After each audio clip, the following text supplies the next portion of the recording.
Selamat hari Minggu, saudara-saudaraku. Seperti biasanya di hari yang dikuduskan Tuhan ini, kita akan mendengar firman Tuhan. Kita berdoa. Damai sejahtera Allah yang melampaui segala akal, memelihara hati dan pikiran saudara-saudara di dalam Yesus Kristus Tuhan kita. Amin. Firman Tuhan untuk kita pada hari Minggu ini yang tertulis di dalam kitab Ulangan pasal 15 ayat 12 sampai dengan ayat 18. Berbunyi sebagai berikut. Apabila seorang saudaramu menjual dirinya kepadamu, baik seorang laki-laki Ibrani ataupun seorang perempuan Ibrani, maka ia akan bekerja padamu 6 tahun lamanya. Tetapi pada tahun yang ke-7, engkau harus melepaskan dia sebagai orang merdeka. Dan apabila engkau melepaskan dia sebagai orang merdeka, maka janganlah engkau melepaskan dia dengan tangan hampa.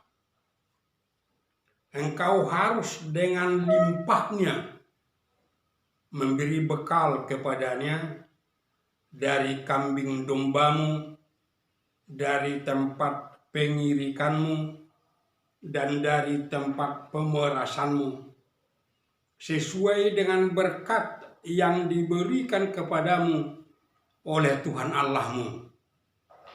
Haruslah kau berikan kepadanya. Haruslah kau ingat bahwa engkau pun dahulu budak di tanah Mesir, dan engkau ditebus Tuhan Allahmu. Itulah sebabnya aku memberi perintah itu kepadamu pada hari ini. Tetapi apabila dia berkata kepadamu, aku tidak mau keluar meninggalkan engkau, karena ia mengasihi engkau dan keluargamu, sebab baik keadaannya padamu, maka engkau harus mengambil sebuah penusuk dan menindik telinganya pada pintu, sehingga ia menjadi budakmu untuk selama-lamanya. Demikian juga kau perbuat kepada budakmu perempuan.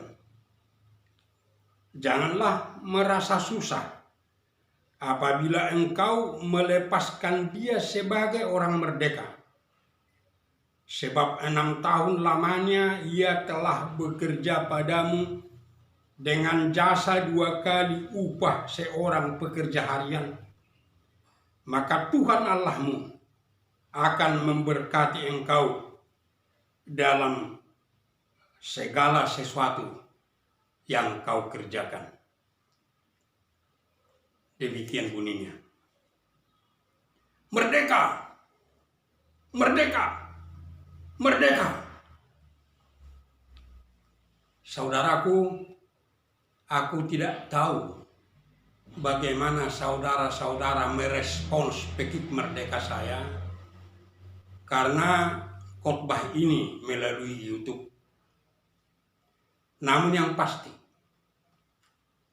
bagaimanapun pekik merdeka itu dipekikkan, bagaimanapun respons terhadap pekikan itu, yang pasti pekikan atau respons dari generasi-generasi yang sempat mengalami penjajahan itu pasti berbeda dari pekikan dan respons orang-orang yang lahir pada masa kemerdekaan yang tidak lagi mengalami penjajahan ini, seperti generasi saya. Memang generasi saya yang lahir pada kemerdekaan selalu penuh semangat memegikkan pekik merdeka itu. Selalu semangat merespons pekikan itu. Dengan semangat mengepalkan tangan. Namun ingat, generasi-generasi yang sempat mengalami penjajahan itu akan memekikkan pekik merdeka itu, akan merespons dengan segenap jiwanya, bahkan tubuhnya gemetar, bahkan air matanya berlinang, karena mereka mengalami betapa pahitnya penjajahan itu dan betapa indahnya kemerdekaan itu. Namun bagaimanapun saudara-saudara kita memikirkan itu dan merespons pekikan itu. Yang jelas kita harus tetap menjaga supaya jangan terjadi euforia kebebasan seperti yang kita alami pada era reformasi, sehingga membawa manusia kepada euforia kebebasan yang kebablasan, seolah-olah membuat manusia bisa semau gue. Itu sebabnya Tuhan memanggil kita melalui firman ini, supaya semua kita orang percaya menikmati kebebasan itu dalam Tuhan dengan benar. Saudara-saudaraku, apakah mungkin masih ada perbudakan di era supramodern ini? Kita harus tahu, dosa itu adalah suatu kekuatan, suatu kekuasaan yang memperhamba manusia.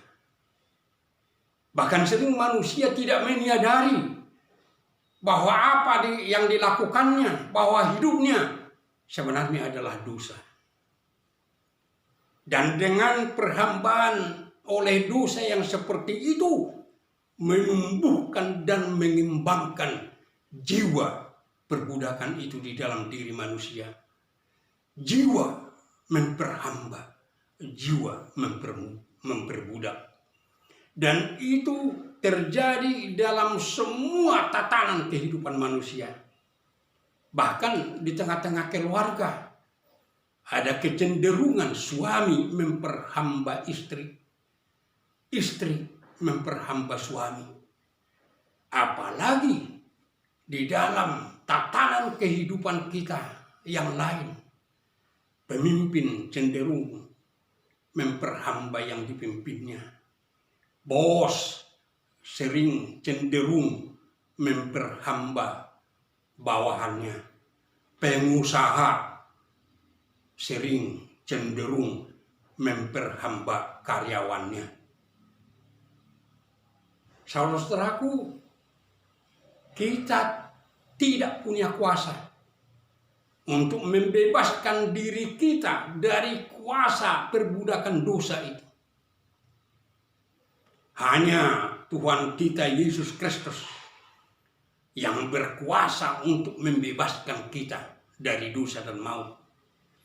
Dia datang ke dunia ini mengambil rupa hamba, mengambil rupa manusia. Dia menderita, dia mati untuk kita di kayu salib.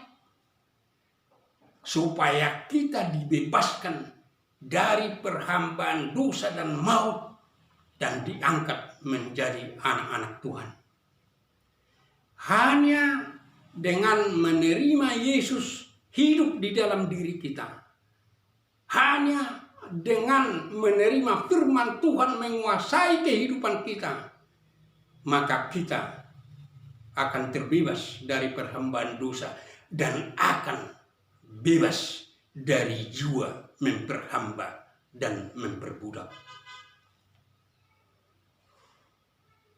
Yang kedua, saudara-saudaraku, pada minggu yang lalu, tanggal 6 Agustus 2020, saya mengatakan bahwa Rasul Paulus dan bahkan Tuhan Yesus tidak melakukan revolusi dalam kehidupan kita. Tidak mengadakan gerakan pembebasan perhambaan. Tapi juga saya katakan, bukan berarti Rasul Paulus, bukan berarti Tuhan Yesus setuju dengan perbudakan. Bukan. Tetapi Tuhan Yesus menghendaki supaya dengan kita terima Dia hidup di dalam diri kita. Kita terima firman Tuhan berkuasa di dalam diri kita. Maka terjadi transformasi, terjadi pembaharuan dalam diri manusia itu sehingga bersih dari jiwa memperbudak, dari jiwa memperhamba. Itu yang dikatakan oleh Rasul Paulus kepada Filemon di dalam suratnya kepada Filemon ayat 12 sampai ayat 16. Paulus berbicara mengenai Onesimus yang dulunya adalah budak dari Filemon, tapi kemudian melarikan diri, bertemu dengan Rasul Paulus, dan oleh pemberitaan Rasul Paulus dia menjadi orang percaya. Dia yang akan dikirim kembali kepada Filemon tuannya. Paulus berkata sebagai berikut, "Dia kusuruh kembali kepadamu, dia, yaitu buah hatiku. Sebenarnya aku mau menahan dia di sini sebagai gantimu untuk melayani aku selama aku dipenjarakan karena Injil. Tetapi tanpa persetujuanmu, aku tidak mau berbuat sesuatu supaya yang baik itu jangan engkau lakukan seolah-olah dengan paksa, melainkan dengan sukarela.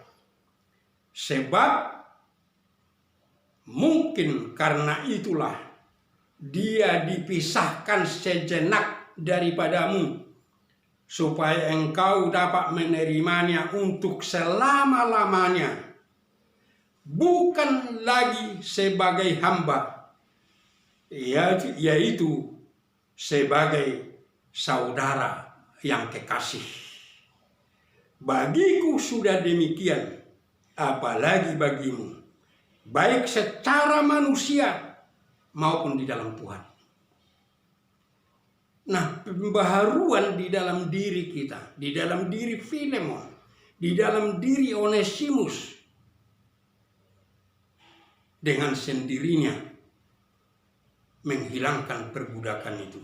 Terima dia, bukan lagi sebagai budak, bukan lagi sebagai hamba, tetapi sebagai kekasih. Dan itu saudara-saudaraku yang ditekankan oleh firman ini. Pembebasan perbudakan itu. Itu dapat kita lihat dari beberapa hal.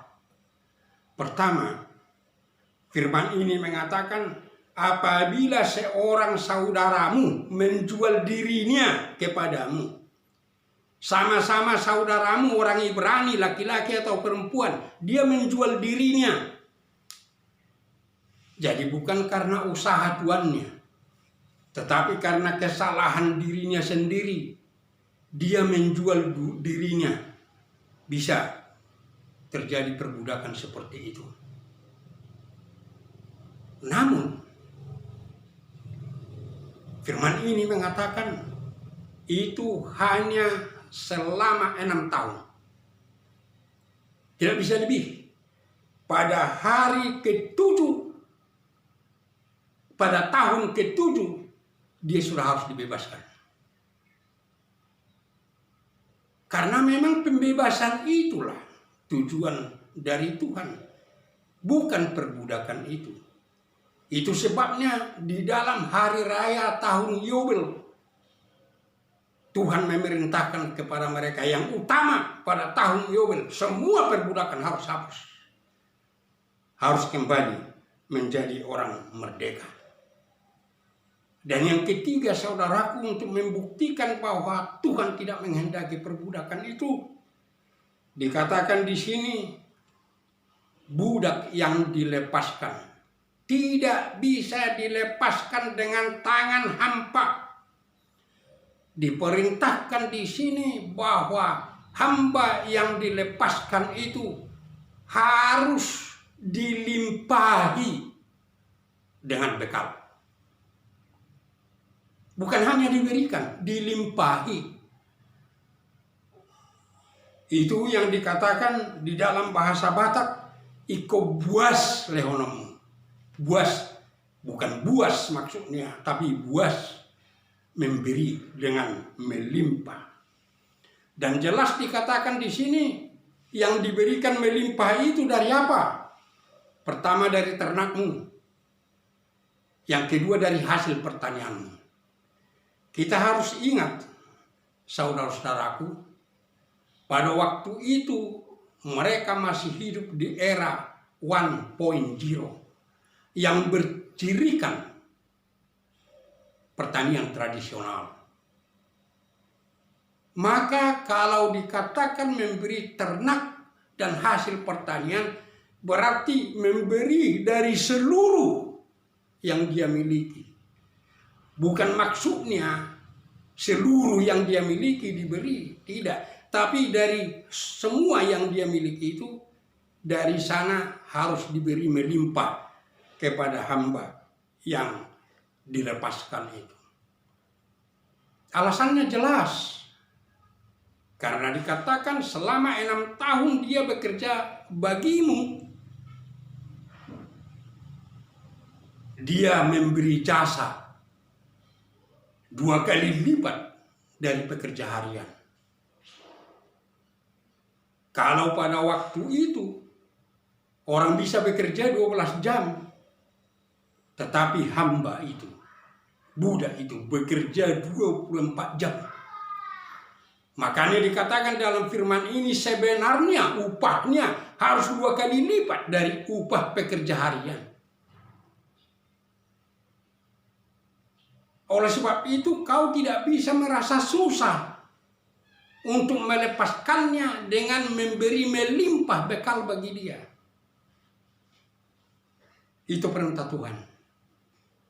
Namun saudara-saudaraku, kita tidak harus terpusat kepada perhitungan-perhitungan itu. Yang jelas melalui firman ini adalah setiap orang percaya harus menikmati jiwa pembebasan itu.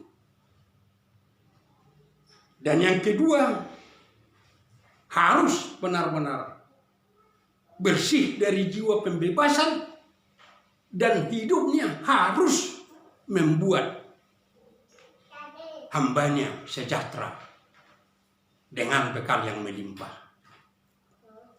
Demikian juga saudara-saudaraku, kalau kepada hamba, kepada budak, Tuhan memerintahkan seperti itu, apalagi kepada kita saat ini dalam seluruh tatanan kehidupan kita.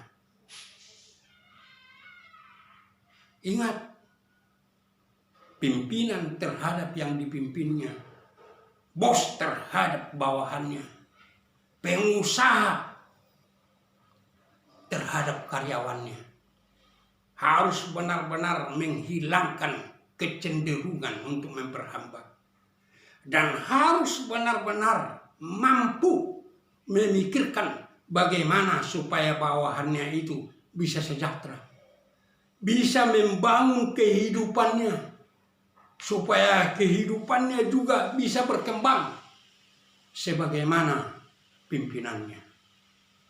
Ini yang harus kita lakukan, saudara-saudaraku. Yang kedua, menikmati kebebasan dalam Tuhan dengan benar adalah selalu mensyukuri anugerah pembebasan yang diberikan Tuhan.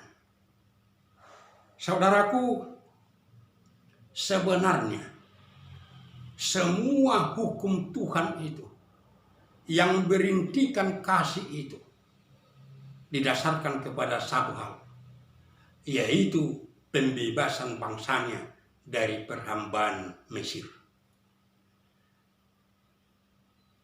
Kalau kita lihat, kita baca sebelum memberi ke-10 hukum Taurat itu, Tuhan berkata kepada mereka di dalam Keluaran 20 ayat 2, "Akulah Tuhan Allahmu yang membawa engkau keluar dari tanah Mesir, dari tempat perbudakan itu. Lakukan hukumku seperti ini." Itu juga yang dikatakan Tuhan dalam Ulangan 5 ayat 6. Dan itulah juga saudara-saudaraku yang dikatakan di dalam firman ini di ayat 15. "Haruslah kau ingat bahwa engkau pun dahulu budak di tanah Mesir, dan engkau ditebus Tuhan Allahmu. Itulah sebabnya aku memberi perintah itu kepadamu pada hari ini." Harus ingat, harus syukuri apa yang aku lakukan dalam membebaskan engkau dari perhambaan Mesir. Itu yang ditekankan Tuhan. Mengapa? Karena dulunya mereka tidak memiliki apa-apa. Mereka tidak memiliki harga diri sebagai manusia karena mereka budak. Mereka tidak memiliki negeri. Mereka tidak memberi harta apa-apa. Tetapi dengan pembebasan itu, sebenarnya pembebasan bangsa Israel itu, pertama, memanusiakan mereka menjadi manusia yang benar. Yang kedua, melanjutkan memanusiakan mereka mengangkat mereka menjadi anak-anak Tuhan. Dan itulah harga diri mereka. Mereka mempunyai harga diri sebagai manusia, dan bukan hanya sebagai manusia, sebagai bangsa Tuhan. Itu harus selalu mereka syukuri. Dan Tuhanlah yang memberi negeri Kanaan bagi mereka, yang sebelumnya mereka tidak memiliki apa-apa. Tuhan yang memberi segala harta milik mereka, yang sebelumnya mereka tidak memiliki apa-apa. Setiap kehidupan mereka harus mendasarkan itu kepada rasa syukur kepada Tuhan dengan benar-benar, yang harus membawa mereka menjadi bangsa yang taat senantiasa kepada Tuhan. Dan itulah yang sangat sulit ditemukan di dalam kehidupan mereka. Demikian juga kita saat ini, saudara-saudara. Ini firman ini benar-benar mengena kepada kehidupan kita sekarang ini, supaya kita tetap ingat dan mensyukuri apa yang dilakukan oleh Tuhan kepada kita di dalam Yesus Kristus Tuhan kita. Tuhan Yesus mengorbankan dirinya menjadi korban pengampunan dosa, menjadi korban pendamaian, untuk memanusiakan kita menjadi manusia yang benar dan mengangkat kita menjadi anak-anak Allah. Karena dengan penebusan yang dilakukan oleh Yesus Kristus, maka kita bisa melakukan Efesus 4 ayat 24, mengenakan manusia baru yang diciptakan sesuai dengan kehendak Allah. Manusia baru yang adalah dalam imago Dei dan similitudo Dei. Dan bahkan kita bukan hanya menjadi manusia baru, tetapi benar-benar menjadi anak Tuhan. Itu yang harus kita syukuri, dan itu yang harus mendasari kehidupan kita. Dengan rasa syukur seperti itu, maka kita akan senantiasa punya kekuatan untuk menerima Yesus hidup di dalam diri kita. Menerima firman Tuhan menguasai hidup kita, sehingga jiwa perbudakan itu benar-benar sirna dan bersih dalam hidup kita. Tetapi dikatakan di dalam firman ini, kalau hamba itu tidak mau keluar dari rumahmu. Bagaimana? Firman Tuhan mengatakan beberapa hal. Pertama yang perlu kita ingat, di firman ini tidak mengatakan kalau hamba itu ingin tetap menjadi hambamu. Walaupun firman Tuhan mengatakan biar jadi hambamu selama-lamanya. Tetapi di dalam firman ini jelas dikatakan kalau dia tidak ingin keluar dari rumahmu. Sebenarnya tidak dikatakan dia ingin menjadi hambamu, tidak. Tapi tidak ingin keluar. Dan ada dua alasan maka dia tidak ingin keluar. Pertama, karena dia mengasihi kamu dan keluargamu. Yang kedua, karena keadaannya baik padamu. Walaupun dia hamba, walaupun dia budak, tapi baik keadaannya oleh tuannya, oleh keluarganya. Sehingga itu menimbulkan kasih di dalam dirinya. Sehingga dia tidak mau keluar dari rumah itu. Itu pun Tuhan mengatakan harus diberi tanda. Tindik telinganya pada pintu. Kenapa harus ditindik telinganya? Karena orang semua mengetahui selama ini dia adalah seorang budak.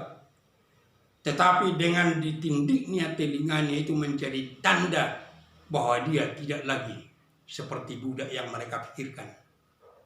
Dan kenapa pada pintu? Karena pintu itu ada di jalan masuk. Kalau kita lihat sampai sekarang ini, rumah-rumah di Belanda masih banyak di sana rumah yang pintunya dua. Satu pintu dari atas naik tangga dan dari situlah tuan itu dan keluarganya masuk rumah. Satu pintu dari bawah harus dari situ hambanya, budaknya jalan. Tetapi dengan ditindiknya telinga hambanya pada pintu, maka itu mengatakan dia sudah bisa masuk dari pintu itu dan dia sudah masuk menjadi keluarga. Walaupun firman Tuhan tetap mengatakan dia akan menjadi hambamu selama-lamanya. Tetapi bukan lagi hamba yang diperbudak, bukan lagi budak yang diperhamba, tetapi sudah menjadi anggota keluarga.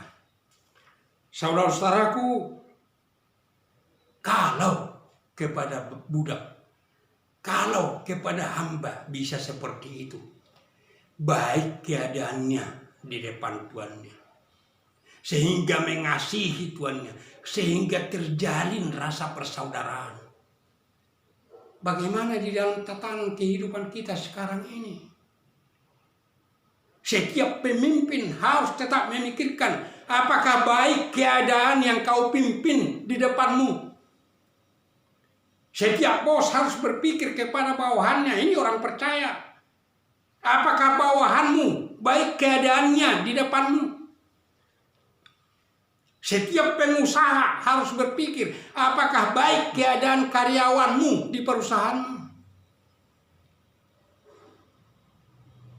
Memang tatanan kehidupan itu harus tetap ada.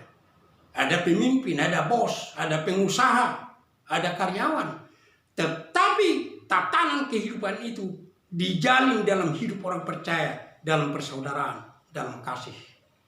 Sehingga semua bawahan kita itu harus kita usahakan hidup sejahtera. Jangan seperti yang sering terjadi saat ini. Pimpinannya berusaha melakukan beberapa hal supaya bawahannya resign sendiri. Karena kalau dia mengundurkan diri, pesangonnya nggak begitu besar. Tapi kalau dia dipecat, pesangonnya besar. Sehingga pimpinannya berusaha melakukan beberapa hal supaya bawahannya itu sendiri yang mengundurkan diri. Itu semua jiwa-jiwa memperbudak. Hal itu tidak bisa bagi kehidupan orang percaya. Dan sebenarnya juga di tengah-tengah seluruh kehidupan manusia, di tengah-tengah bangsa kita ini. Dan itu juga saudara-saudaraku, mengajar kita bagaimana kita menghadapi kemerdekaan kita ini. Saat ini saudara-saudaraku, kita sedang merayakan kemerdekaan kita yang sudah 75 tahun. Kalau di tengah-tengah gereja itu akan menjadi jubileum yang sangat besar. Namun, di tengah-tengah negara tidak selalu dilakukan seperti itu. Tapi kita harus ingat saudara-saudara, kita harus mensyukuri kemerdekaan kita itu sebagai anugerah Tuhan. Sebagaimana Tuhan membebaskan kita dari dosa dan maut, kita syukuri itu. Demikian juga Tuhan membebaskan kita dari penjajahan. Mana mungkin saudara-saudaraku, kita bisa merdeka dengan kekuatan yang kecil, dengan persenjataan yang sederhana, melawan kekuatan besar yang didukung oleh negara-negara besar lagi. Pada saat itu, bagaimana bambu runcing bisa melawan persenjataan yang lengkap yang didukung oleh tank dan panser? Bagaimana mungkin? Semua insan bangsa Indonesia harus mengerti kemerdekaan kita itu adalah anugerah Tuhan. Oleh sebab itu harus tetap kita syukuri dengan dua cara. Pertama, kita harus mewarisi jiwa kejuangan pejuang-pejuang kemerdekaan kita. Harus yang menyerahkan seluruh yang ada pada dia, bahkan jiwanya, berjuang untuk kemerdekaan. Jiwa kejuangan itu harus kita warisi, dan sambil mendoakan semua keluarga dan keturunannya supaya Tuhan memberkati. Yang kedua, yang paling utama, kita harus senantiasa bersyukur kepada Tuhan kita. Bagaimana mewariskan rasa syukur ini kepada generasi seterusnya, supaya mereka jangan lupa bahwa itu adalah anugerah Tuhan. Sehingga siapapun insan bangsa Indonesia ini senantiasa terbentuk hidupnya untuk membangun bangsa dan negara ini. Supaya jangan ada lagi kelompok-kelompok yang berusaha menghancurkan negara ini seperti masa-masa lalu yang kita hadapi. Tapi setiap insan benar-benar mensyukuri anugerah Tuhan dan memelihara anugerah Tuhan kita ini. Dan itu semua harus menjadi sasaran dari perayaan kemerdekaan kita. Demikian juga saudara-saudaraku, kalau kita mensyukuri pembebasan yang dilakukan Tuhan di dalam Yesus Kristus Tuhan kita. Tuhan, hanya Tuhan yang berkuasa membebaskan kita dari dosa dan maut. Dan Tuhan bahkan membebaskan kita dari penjajahan. Itu harus tertanam di dalam diri kita, bahwa Tuhan juga yang akan berkuasa membebaskan kita dari pandemi virus corona ini. Kita tahu saudara-saudaraku, presiden kita, pemerintah kita sudah melakukan banyak hal. Dan kita harus mensyukuri itu. Dengan segala daya upayanya. Oleh sebab itu nggak perlu lagi sekarang ini saling mengkritik mengenai hal itu. Tapi kita kerjasama, saling membantu. Namun ingat saudara-saudaraku, sudah begitu hebat usaha presiden dan pemerintah kita, akhirnya mereka hanya menirukan new normal. Dulu, pada awalnya diprediksi dengan usaha-usaha yang keras, bulan Juni sudah mulai menurun. Dan bulan Agustus sudah mulai berhenti virus corona itu. Tapi nyatanya saudara-saudaraku, sampai bulan Agustus ini justru semakin banyak di beberapa daerah. Itu hanya membuktikan, silakan, usahakan, harus diusahakan, harus dilakukan daya upaya. Tapi ingat, tidak ada yang berkuasa membebaskan kita dari pandemi virus corona ini. Hanya Tuhan di dalam Yesus Kristus yang berkuasa menghentikannya. Baik melalui diizinkannya kita temukan vaksin corona, atau dengan berkat-berkat yang lain. Ini menjadi panggilan kepada kita.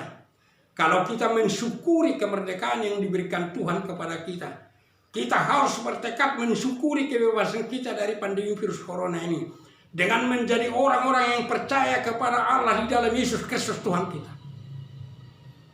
Supaya Dia yang memulihkan bangsa dan negara kita dengan keselamatan yang diberikannya dari pandemi virus corona ini. Kita mau setia, kita mau menerima Dia hidup di dalam diri kita, menerima firman-Nya menguasai diri kita, kita akan selamat. Amin. Kita berdoa. Terima kasih Bapa atas firman-Mu yang menyapa kami, supaya kami menikmati kebebasan yang Engkau berikan. Menikmati kebebasan kami di dalam Engkau dengan benar.